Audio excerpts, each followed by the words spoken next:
Hi guys, for today's video, nandito nga yung tita ko and family niya sa Palawan. Sila ay from Australia, nagbabakasyon sila dito sa Pilipinas.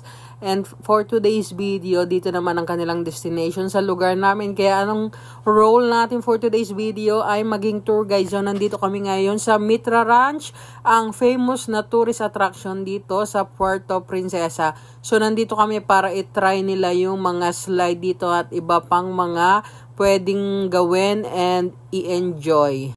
Sayang nga, naghahanap sila ng mga ATV or mga motor na pwede nilang i-ride. Kaya lang wala kaming alam ni mama na meron dito sa Puerto. Ang alam lang namin sa El Nido and sa ibang lugar. Pero dito sa Puerto specifically wala. Kaya wala silang choice kundi dito muna sa Mitra Ranch ang i-enjoy nila. And magpupunta rin naman sila sa El Nido and doon mas ma-enjoy nila yung magmotor-motor and mag-ikot-ikot.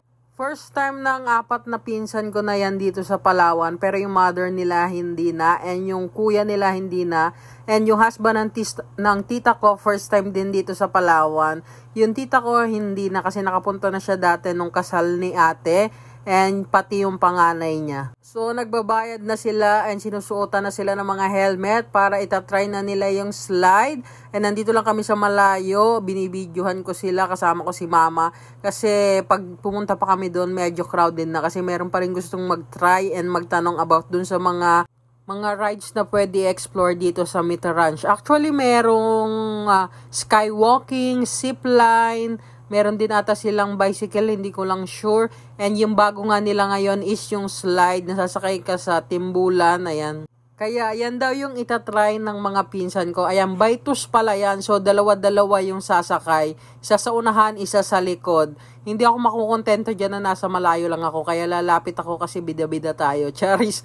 Hindi, gusto ko rin sana matry. Kaya lang, next time na lang. Naku, curious lang ako kung ano yung itsura nila na baitos. Kasi akala ko isa-isa lang yan nag-i-slide. Yun pala, isa sa unahan, isa sa likod. Then may tamang position yung paa. Kasi pag hindi tama yung position ng paa, pwedeng sumabit sila and pwede silang magtaob. Kaya dapat talaga tama yung position ng paa. So ayan, ino-orient sila ni kuya kung ano yung dapat nilang gawin and dapat position ng paa nila. Actually, kararating lang din nila talaga today. Akala ko nga magpapahinga pa sila ngayong araw and bukas na kami gagala or pupunta sa mga tourist attraction dito. Pero hindi, go na go sila. Kaya ano pa bang magagawa natin? Tara na. Si mama rin ang nag-aya para masulit rin nila yung stay nila dito sa Puerto. And para rin hindi masayang yung bakasyon nila para marami silang ma-explore. So ayan na, nauna na si Philip and si Ethan mag-slide. And susunod naman si Timothy and si Peter. Maikli lang yung slides na yan. Sabi ni kuya mga 30 seconds lang daw. So dapat siguro mas hinabaan pa nila para mas masarap.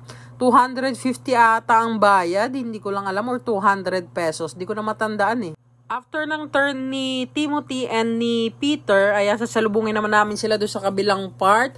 And after nila ma-push, magwa-walk na kami papunta doon. Sabi ni kuya, pwede raw kami mag-walk dyan sa mismong slide. Pero hindi namin siya sinunod. Doon kami sa tamang way nag-walk kasi kaiba man mag-walk dyan. Kaya doon sa kabilang side kung saan yung zipline, skywalking, doon namin sila sasalubungin. And ayan nga, napagod sila maglakad-lakad pataas doon sa hagdan. Kaya naupo-upo muna sila dyan. And gusto nila mag-ride sana ng horse. Kaya lang worried sila kung kaya sila ng horse. Kasi ang lalaki talaga nila. Mga 6-footer sila. And yung horse hindi masyadong malaki. And kaya picture taking na lang yung ginawa ni Yaya. And pati nung bunso niyang anak na si Ethan. And wala nga palang bayad magpa-picture dyan. Kung gusto mo lang mag-donate, okay lang. Kung ayaw mo, edi wag mo. Basta libre lang magpa-picture dyan sa horse for donation only lang. And after nga dito, hindi na namin alam kung saan pa kami pupunta dahil wala na kaming ibang alam na pupuntahan na malapit lang, yung hindi masyadong mapagod kasi medyo hapon na rin ito and kailangan rin nila magpahinga kasi alam rin namin na galing sila sa biyahe and mga pagod na rin ang mga katawang lupa nila. Yung mga foreigner ni Yaya, nasa likod.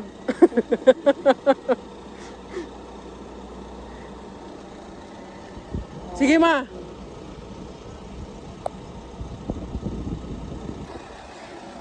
Tignan nyo naman yung driver namin, yung senior.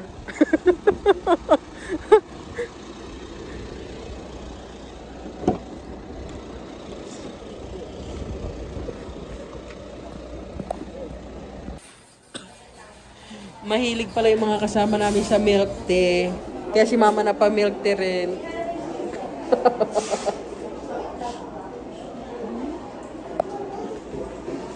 So, after namin sa Mitra Ranch, eto nga kami ngayon sa mall as you can see, guys. Kasi nainitan yung mga anak ni Yaya and gusto nila magpalamig. And mahilig pala sila sa milk tea. So, nandito kami sa Gongcha para mag-milk tea. And kinagabihan, eto nag-ayan naman yung mga anak ni Yaya na mag-swimming kasi nga naiinitan sila. Kaya ako, napasama ako dito sa night swimming. And gustong-gusto ko naman kasi yan ang mga gusto ko eh.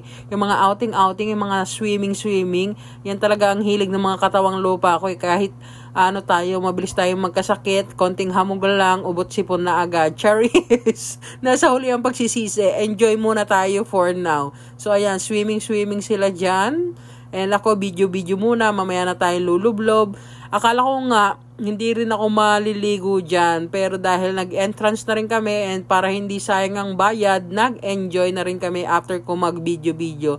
Sinama ko nga pala si Rain para may kasama akong nagtatagalog. Kasi dumudugo na ang ilong ko kaka-English. My English is only limited, you know guys?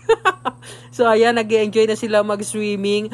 Kasi hindi ko naman sila masisisi, talagang mainit dito sa Pilipinas. Lalo na dito sa place namin kasi tabing dagat. And after nyan, kinabukasan na marami pa kaming ibang pinuntahan. Sa next video ko na lang i-share sa inyo yung mga ibang pinuntahan namin. For now, eto lang muna. Thank you for watching. God bless everyone!